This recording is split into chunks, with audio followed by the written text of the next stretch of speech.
कक्षा 12 की प्रिय विद्यार्थियों, हम सभी नागरिक शास्त्र विषय का अध्ययन कर रहे हैं और इस विषय के अंतर्गत शीत युद्ध का दौर इस अध्याय पर हम लोग अपनी चर्चा को प्रारंभ किए हुए हैं। विगत 2-3 कक्षाओं में हम लोगों ने शीत युद्ध का दौर इस अध्याय के कई बिंदुओं पर चर्चा की और आज हम लोग इस अध्याय के जिस बिंदु पर चर्चा करेंगे वह है शीत युद्ध के दायरे। तो आइए हम लोग अपनी चर्चा को प्रारंभ करते हैं। प्रिय विद्यार्थी, जैसा कि आप सभी जानते हैं, अभी तक की चर्चाओं में आप जान चुके हैं कि द्वितीय विश्व युद्ध के बाद सोवियत रूस और अमेरिका के बीच एक लंबी दरार पड़ चुकी थी और जो दुश्मनी के बीज थे वो बहुत गहरे हो गए थे।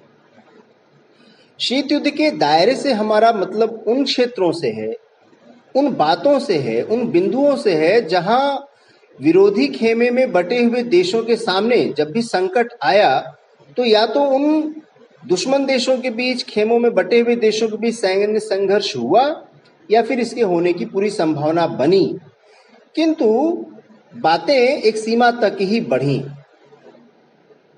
प्रिय विद्यार्थियों, जो ये शीत युद्ध का दौर सोवियत संघ और अमेरिका के बीच चला द्वितीय विश्व युद्ध से लेकर के 1990-91 तक की अवधि में, इसको अगर हम कालखंड में बांटे तो 1945 से 1953 तक की जो अवधि थी इसे हम शीत युद्ध के प्रथम चरण के रूप में देख सकते हैं। और ये 1945 से 1953 तक की जो अवधि थी इसमें अंतरराष्ट्रीय कई समस्याएं थी। उन समस्याओं को लेकर के जो दोनों विरोधी खेमे थे सोवियत संघ और अमेरिका, इनके बीच जबरदस्त खींचतान हुई। खासकर संयुक्त राष्ट्र संघ के अंदर, जैसा कि आप सभी जानते हैं कि संयुक्त राष्ट्र संघ की स्थापना विश्व में शांति व्यवस्था को कायम करने के लिए की गई थी। एक ऐसे मंच के रूप में की गई थी जहां पर विश्व के देशों के बीच में आपस में कोई समस्या होती तो वहां आकर के आपस में बैठकर बातचीत करके उस समस्या का समाधान निकाला जा सके, ताकि आगे द्वितीय विश्व युद्ध जैसा फिर कोई युद्ध अंतरराष्ट्रीय जगत को झेलना न पड़े। तो जो 1945 से 1953 तक की अवधि थी, इसमें जो तमाम समस्याएं विश्व के सामने थी उन पर संयुक्त राष्ट्र संघ के अंदर इन दो विरोधी खेमों सोवियत संघ और अमेरिका के बीच जबरदस्त खींचतान चली। वो समस्याएं प्रमुख रूप से क्या थी, जैसे कि अणु शक्ति के नियंत्रण को लेकर के उनका नियमीकरण कैसे हो, विश्व का निशस्त्रीकरण कैसे किया जाए, यानी विश्व में कम से कम हथियारों की होड़ हो, कम से कम हथियार देशों के पास हो, इस पर राष्ट्रों के भविष्य को लेकर के जैसे, और ये जो पराजित राष्ट्र थे द्वितीय विश्व युद्ध में, उनके साथ जो शांति संधियां थी, जर्मनी, बर्लिन और यूरोप की जो सुरक्षा समस्याएं थी, एशिया और अफ्रीका के जो अल्प विकसित राष्ट्र थे उनका क्या भविष्य होगा, इस तरह के तमाम जो अंतरराष्ट्रीय महत्व के प्रश्न थे उन प्रश्नों पर सोवियत रूस और अमेरिका के बीच संयुक्त राष्ट्र संघ के अंदर जबरदस्त कूटनीतिक संघर्ष चला। कूटनीतिक संघर्ष का मतलब क्या हो गया? कूटनीतिक संघर्ष का तात्पर्य है एक दूसरे को नीचा दिखाने की होड़, ऐसी चालें चलना, ऐसी प्रतिचालें चलना जिससे कि दोनों गुट एक दूसरे पर हावी हो सके। शक्ति के दो गुट बन गए थे और उन दोनों गुटों में अपने अपने प्रभाव क्षेत्र को विस्तारित करने की कड़ी स्पर्धा हो रही थी। तो आइए हम देखते हैं कि इस काल में 1945 से 1953 की अवधि में शीत युद्ध को प्रभावित करने वाली कौन सी घटनाएं घटी, और वो जो घटनाएं घटी वही शीत युद्ध के दायरे के अंतर्गत आती है। सबसे पहला जो बिंदु था, जो शीत युद्ध को प्रभावित करने वाली घटना थी, वह थी बर्लिन की घेराबंदी और दो जर्मनियों का उदय। 1 मार्च 1948 को रूस ने बर्लिन की घेराबंदी करके नया संकट उत्पन्न कर दिया। जैसा कि आप सभी जानते हैं कि द्वितीय विश्व युद्ध में जर्मनी हार गया था, पराजित था और वो बिल्कुल धरातल पर पड़ा हुआ था। तो उस पर आधिपत्य जमाने की कोशिश दोनों गुटों के द्वारा की जा रही थी और इसी कड़ी में रूस ने क्या किया कि बर्लिन की घेराबंदी करके एक नए संकट को उत्पन्न कर दिया। उसने बर्लिन और पश्चिम जर्मनी के बीच की सभी रेल, सड़क तथा जल यातायात बंद कर दिए। बर्लिन की घेराबंदी से दोनों जो गुट थे उसमें उन दोनों को अपनी ताकत को आजमाने का एक अवसर मिला। और शीत युद्ध में इस बार बर्लिन की घेराबंदी करने पर अमेरिका का रुख पहली बार अत्यधिक कठोर दिखाई दिया। यद्यपि बाद में अंतर्राष्ट्रीय जगत के दबाव की वजह से सोवियत रूस को बर्लिन की नाकाबंदी समाप्त करनी पड़ी। 1948 में उसने नाकाबंदी समाप्त कर दी, मई 1948 में। लेकिन इसका बहुत दूरगामी असर हुआ। क्या दूरगामी असर हुआ? सोवियत रूस द्वारा इस कदम के बाद, सोवियत रूस ने जो कदम उठाया बर्लिन की घेराबंदी का, इस कदम के बाद अमेरिका ने रूस के खिलाफ सैनिक संगठनों का निर्माण प्रारंभ कर दिया और अमेरिका ने दूसरे देशों को अपने सैनिक संगठन की ओर आकर्षित करना शुरू कर दिया। जैसे कि मैंने चर्चा इसके पहले की थी कि नाटो की स्थापना हुई और सीएटो की स्थापना हुई, सेंटो की स्थापना हुई। अमेरिका के नेतृत्व में ये गुट थे, सैन्य संगठन थे। और वार्सा पैक्ट के अंतर्गत रूस ने भी एक सैन्य संगठन की स्थापना की। दूसरा बिंदु क्या रहा? सोवियत संघ द्वारा जो एक कृत्य किया गया बर्लिन की घेराबंदी का, इसके परिणाम स्वरूप और एक बिंदु क्या आया कि जर्मनी जो है वो दोनों महाशक्तियों के बीच शीत युद्ध का प्रधान केंद्र बन गया, सेंटर पॉइंट बन गया। तीसरा परिणाम क्या रहा सोवियत रूस के इस कदम के बाद कि ब्रिटेन, फ्रांस और अमेरिका ने अपने अधीनस्थ जर्मनी के तीनों पश्चिमी क्षेत्रों का एकीकरण कर लिया। जैसा कि आपको पता है कि इसके पहले हम लोगों ने चर्चा की थी कि ये तय हुआ था कि जर्मनी, एक समझौता हुआ था ब्रिटेन, अमेरिका और रूस के बीच, याल्टा समझौता हुआ था। उस याल्टा समझौते में कहा गया था कि जर्मनी को 4 आधिपत्य क्षेत्रों में विभाजित कर दिया जाएगा। तो जो 4 आधिपत्य क्षेत्रों में जब विभाजित किया गया तो उनमें से जो 3 आधिपत्य क्षेत्र थे उन तीनों क्षेत्रों का एकीकरण कर दिया ब्रिटेन, फ्रांस और अमेरिका ने, जो उनके अंतर्गत तीनों क्षेत्र आते थे। तो इस तरह 21 सितंबर 1949 को संघीय जर्मन गणराज्य अथवा पश्चिमी जर्मनी का उदय हुआ। जो याल्टा समझौते के अंतर्गत जर्मनी को 4 आधिपत्य क्षेत्रों में बांटा गया था, उनमें से जो 3 आधिपत्य क्षेत्र थे उन तीनों को मिला के उन 3 का एकीकरण कर दिया गया। उन 3 को एक क्षेत्र में, एक झंडे के तले रख दिया गया। और इसका परिणाम यह रहा कि 21 सितंबर 1949 को संघीय जर्मन गणराज्य, जिसे हम पश्चिम जर्मनी के नाम से जानते थे, उसका उदय हुआ। अब तीनों शक्तियों के इस काम से रूस बौखलाया और प्रत्युत्तर में उसने 7 अक्टूबर 1949 को अपने अधीन जो जर्मन क्षेत्र था वहां पर उसने जर्मन प्रजातंत्रात्मक गणराज्य या पूर्वी जर्मनी की स्थापना कर दी। इस प्रकार पूर्वी जर्मनी और पश्चिमी जर्मनी नामक 2 राष्ट्रों का उदय हुआ और उनके एकीकरण ने इस शीत युद्ध को बहुत बल दिया। तो ये बर्लिन के घेराबंदी के परिणाम स्वरूप सारी घटनाएं। तो बर्लिन की घेराबंदी वो महत्वपूर्ण पड़ाव था, वो महत्वपूर्ण बिंदु था जो शीत युद्ध के दायरे में आता है। दूसरा जो महत्वपूर्ण बिंदु शीत युद्ध के दायरे में आता है वह है कोरिया का संकट। तो ये जो दूसरा बिंदु कोरिया का संकट है शीत युद्ध के दायरे के अंतर्गत, यह निश्चित रूप से दो कोरिया देशों के बीच की बात है। कोरिया भी दोनों महाशक्तियों जो सोवियत रूस और अमेरिका थे उनके आपसी विरोध का शिकार हो गया। क्यों शिकार हो गया? क्योंकि सोवियत रूस ये चाहता था कि वह उसकी छवि के अनुसार बन जाए और अमेरिका चाहता था कि वह उसकी छवि के अनुसार बन जाए। रूस कोरिया को साम्यवादी बनाना चाहता था और अमेरिका उसे पूंजीवादी गुट में मिलाना चाहता था। ये जो आपसी विरोध हुआ, इस विरोध के कारण कोरिया जो है 2 भागों में बट गया।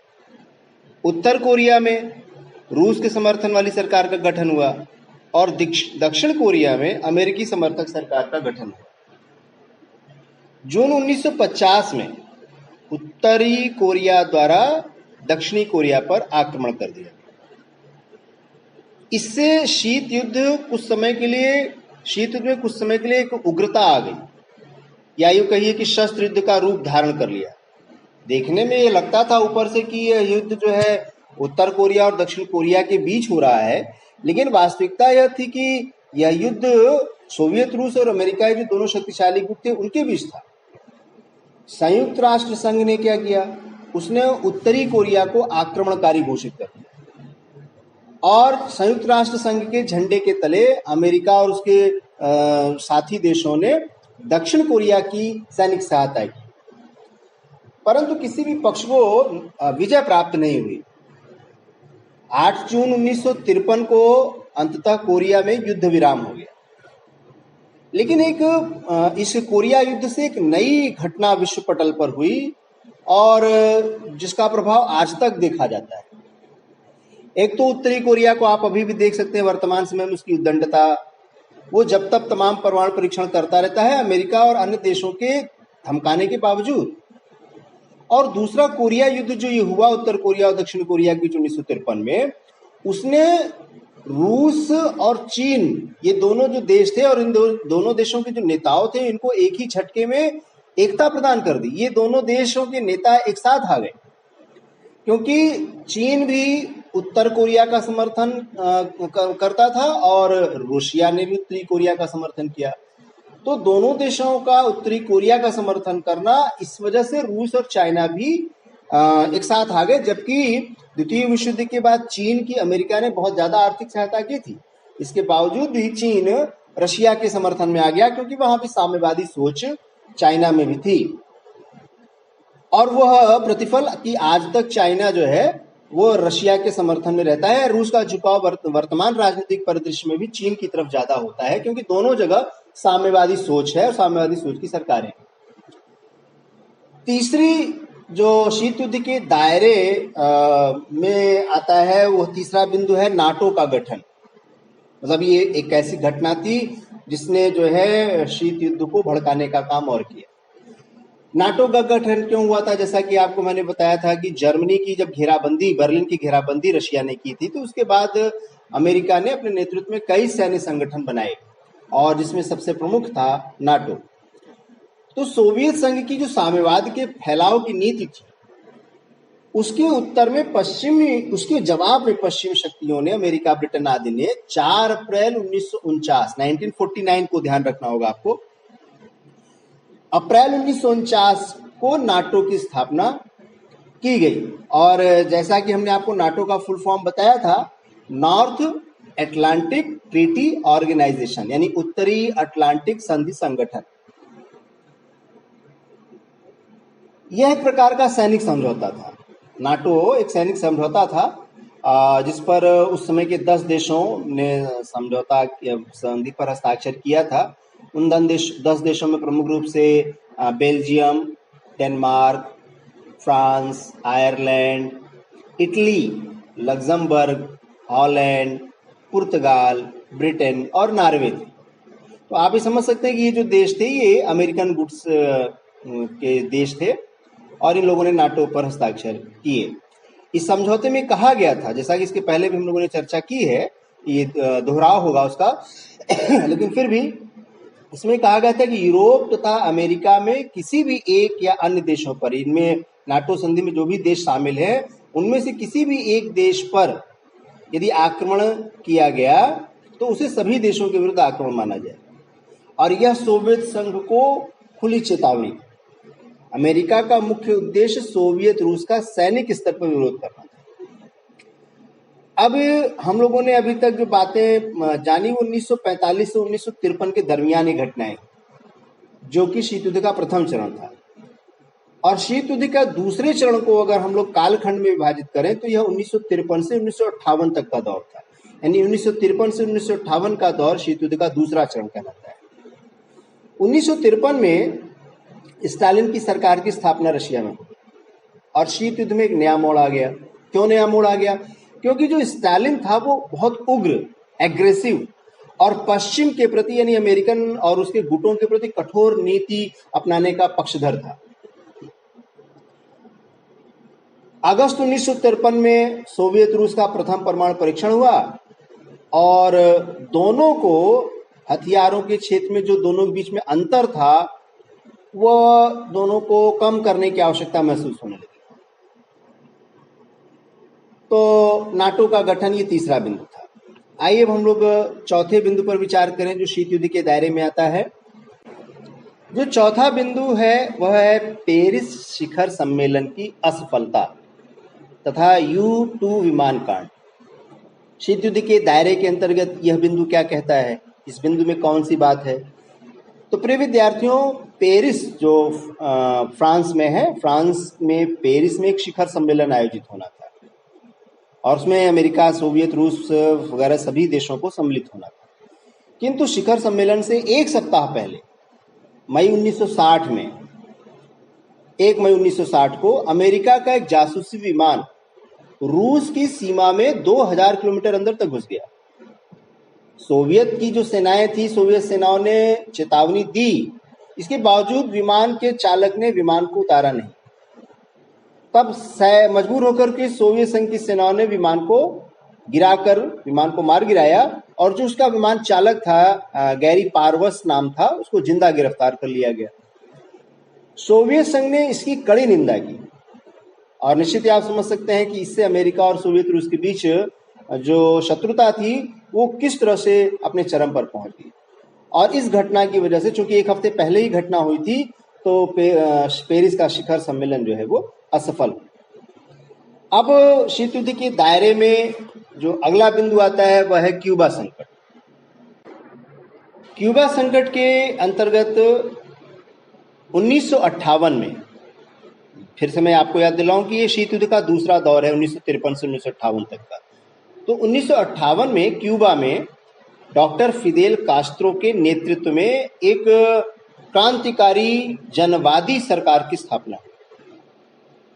ये जो फिदेल कास्त्रो की सरकार की स्थापना क्यूबा में हुई, इसने शीत युद्ध के इतिहास में एक नया चैप्टर जोड़ दिया। हुआ क्या था कि वर्षों से क्यूबा संयुक्त राज्य अमेरिका के साम्राज्यवाद का घोर शिकार बना हुआ था। मतलब क्यूबा में अमेरिका का शासन था और शासन क्या कहिए, अमेरिका का भयंकर हस्तक्षेप था। वहां जो सरकार थी वो अमेरिका के हाथों की कठपुतली सरकार थी और जो क्यूबा का आर्थिक जीवन था उस पर पूंजीवादियों का एकाधिकार था। पूंजीपति जैसा चाहते थे वैसी नीतियां, वैसे ही शासन व्यवस्था वहां चलती थी। इसके विरोध में कास्त्रो के हाथ में जब क्यूबा की सत्ता आई तो कास्त्रो शुरू से ही अमेरिका का विरोधी था और वह एक समाजवादी विचारधारा का समर्थक था। साम्राज्यवादी विचारधारा का विरोधी और समाजवादी विचारधारा का समर्थक था। तो जब क्यूबा के हाथ में और क्यूबा की सत्ता जब फिदेल कास्त्रो के हाथ में आ गई तो परिवर्तन अवश्यंभावी था। इस स्थिति में तो जब परिवर्तन होने लगा तो उसने क्या किया कि अमेरिका की जो साम्राज्यवादी नीति थी उसका उसने घोर विरोध किया और उसने अपने देश के जितने आर्थिक संसाधन थे, जैसे जो प्राइवेट फैक्ट्रियां बड़ी बड़ी थी, जो प्राइवेट बैंक थे, निजी क्षेत्रों के हाथों में जो जो चीजें थी उनका उसने राष्ट्रीयकरण आरंभ कर दिया, यानी उन सबको सरकारी बना दिया। अब जब सारी बड़े बड़े बैंक, बड़ी बड़ी कंपनियां वो जो है वो अमेरिका के पूंजीपतियों के हाथ में थी, पहले अमेरिका की पूंजीपतियों द्वारा स्थापित कंपनियां थी या अमेरिका के पूंजीपतियों ने वहां भयंकर निवेश कर रखा था, अपना पैसा लगा रखा था। और जब वो राष्ट्रीयकरण हो गया, उन चीजों का सरकारी हो गई, तो जो अमेरिका के पूंजीपति थे उनमें खलबली मच गई और पूंजीपतियों में जो खलबली मची, इसने संयुक्त राज्य अमेरिका की जो नीतियों को बनाने वाले निर्धारक थे, प्रशासक थे, उनमें भी निश्चित रूप से खलबली मचनी अवश्यंभावी थी। अब क्या हुआ कि जब अमेरिका का विरोध कि फिदेल कास्त्रो ने अपना लिया तो और इसकी वजह से फिदेल कास्त्रो का सोवियत संघ के साथ संबंध निरंतर बढ़ने लगा, अच्छा होने लगा। इससे संयुक्त राज्य अमेरिका के मन में क्यूबा के प्रति और दुराव आ गया और उसने कहा कि अमेरिकन्स का कहना था कि स्वस्थ अमेरिकी शरीर में क्यूबा एक कोढ़ माना जाने लगा। क्यूबा की साम्राज्यवादी शासन के अंतर्गत क्यूबा आता था पर उसमें कोढ़ माना गया क्योंकि वो अमेरिका का घोर विरोधी हो गया। अंदर ही अंदर अमेरिका क्यूबा के खिलाफ षड्यंत्र रचने लगा। तो क्यूबा में जब कास्त्रो की सरकार बनी तो क्यूबा के बहुत सारे नागरिक ऐसे थे जो अमेरिकी समर्थक थे। उसकी सरकार बनने पर वो नागरिक क्या हुए, संयुक्त राज्य अमेरिका चले गए और इनको वहां पर शरणार्थियों का दर्जा दे दिया गया अमेरिका में। और उन्हीं शरणार्थियों के नेतृत्व में अमेरिका ने एक क्यूबा मुक्ति सेना का गठन किया, लेकिन वास्तव में उस सेना में अमेरिका के ही सैनिक थे। पर उन नागरिकों की आड़ लेकर के अमेरिका ये खेल खेल रहा था। अमेरिका ने 17 अप्रैल 1961 को क्यूबा पर आक्रमण कर दिया। आक्रमण किया अमेरिका ने, लेकिन विश्व के सामने उसने ये बात रखी कि ये जो सैनिक हैं या ये जो आक्रमण हुआ है ये क्यूबा से ही भागकर आए हुए नागरिकों द्वारा किया जा रहा है। पर जैसा कि सच्चाई थी कि उसमें अमेरिकन सैनिक ही थे। इस पर सोवियत संघ ने अमेरिका को धमकी दी कि यदि क्यूबा पर बहुत बड़े पैमाने पर आक्रमण हुआ तो सोवियत रूस चुपचाप नहीं बैठेगा, और सारी दुनिया में अमेरिका के इस कार्यवाही की निंदा की। इस लड़ाई में फिदेल कास्ट्रो सरकार ने अमेरिकी सैनिकों को गिरफ्तार कर लिया और उनको छोड़ने के लिए अमेरिका से अच्छी खासी राशि युद्ध हर्जाना के रूप में उसने वसूला। इस प्रकार से फिदेल कास्ट्रो ने विश्व शक्ति की जो ताकत थी, अमेरिका की जो ताकत, इस पे भयंकर चोट पहुंचाई थी और इससे अमेरिका के स्वाभिमान को बहुत बड़ा धक्का लगा। 17 अप्रैल 1961 को आक्रमण हुआ क्यूबा पर अमेरिका द्वारा। 62 में क्यूबा की समस्या ने अत्यंत गंभीर रूप धारण कर लिया। सोवियत संघ ने क्यूबा में सैनिक अड्डे स्थापित कर लिए। अब अगर कोई देश किसी अन्य देश में सैनिक अड्डे स्थापित करता है, इसका मतलब है कि उसके सैनिक, उसके हथियार उस जगह पर भी है। जैसे मान लीजिए सोवियत संघ की अमेरिका से बहुत ज्यादा दूरी है भौगोलिक रूप से, पर अगर सोवियत संघ को अमेरिका के ऊपर डायरेक्ट आक्रमण करना है तो वो वहां से शायद इतना संभव नहीं है। तो क्या करेगा सोवियत संघ अमेरिका के अगल बगल जो देश हैं उनसे मित्रता स्थापित करके उन देशों में अपने सैनिक अड्डे स्थापित कर लेगा, और अगर वहां सैनिक अड्डे सोवियत संघ के स्थापित हो गए तो उससे अमेरिका पर आक्रमण करने में आसानी हो जाएगी या अमेरिका का प्रतिरोध करने में आसानी हो जाएगी। तो जब क्यूबा में सोवियत संघ ने सैनिक अड्डे स्थापित कर लिए तो इस हालत को अमेरिका ने बिल्कुल सहन नहीं किया। और आपको जानना चाहिए कि क्यूबा की दूरी अमेरिका से बहुत ज्यादा नहीं थी, मात्र 350-400 किलोमीटर के आसपास की दूरी थी। तो आप समझ सकते हैं कि अगर 400 किलोमीटर दूर क्यूबा में Russian missile, Russian tank, Russian सैनिक हैं, सोवियत रूस के सैनिक हैं, तो ये क्यूबा अमेरिका के लिए चिंता का विषय है। अमेरिका की सुरक्षा पर निश्चित रूप से कि एक गहरी आंच है। तो जब ऐसी स्थिति हो गई, क्यूबा में सैनिक अड्डे सोवियत रूस ने स्थापित कर लिए, तो शीत युद्ध अपनी चरम सीमा पर पहुंच गया। 22 अक्टूबर 1962 को राष्ट्रपति केनेडी अमेरिका के राष्ट्रपति केनेडी ने क्यूबा की नाकेबंदी की घोषणा कर दी, यानी क्यूबा के चारों ओर से घेरने की घोषणा कर दी तथा अमेरिकी नौसेना को, जो उनकी नेवी थी, उसको आदेश दिया कि वह ऐसे सभी जहाजों को क्यूबा जाने से रोके जो आक्रामक हथियार लाकर जा रहे हैं। यानी रशिया से जो जहाज आ रहे हो क्यूबा के पास जिनमें हथियार लदे हो, उनको वो रोके। ये आदेश किसको दिया अमेरिका ने? अपनी नेवल फोर्स को, अपनी नौसेना। उसमें रूस के कुछ विमान क्यूबा जा रहे थे, लेकिन किसी भी तरह से राष्ट्रपति केनेडी युद्ध का जोखिम नहीं लेना चाहते थे। लेकिन फिर भी इस कार्यवाही ने अमेरिका और रूस को आमने सामने खड़ा कर दिया। संयुक्त राष्ट्र संघ के महासचिव उसमें यूथांट थे। तो यूथांट ने जब देखा कि स्थिति बड़ी गंभीर हो गई है और युद्ध की संभावना प्रबल हो गई है, तो उन्होंने एक सुझाव रखा कि अमेरिका जो है वो क्यूबा की नाकेबंदी न करे और सोवियत रूस अपने जहाज कैरेबियन समुद्र में न भेजे। अमेरिका के राष्ट्रपति केनेडी ने इन सुझावों को स्वीकार कर लिया और एक बार फिर विश्व युद्ध के जो काले अस्वीकार कर दिया, और इसके वजह से एक बार फिर से जो है एक तृतीय विश्व युद्ध के काले बादल मंडराने लगे।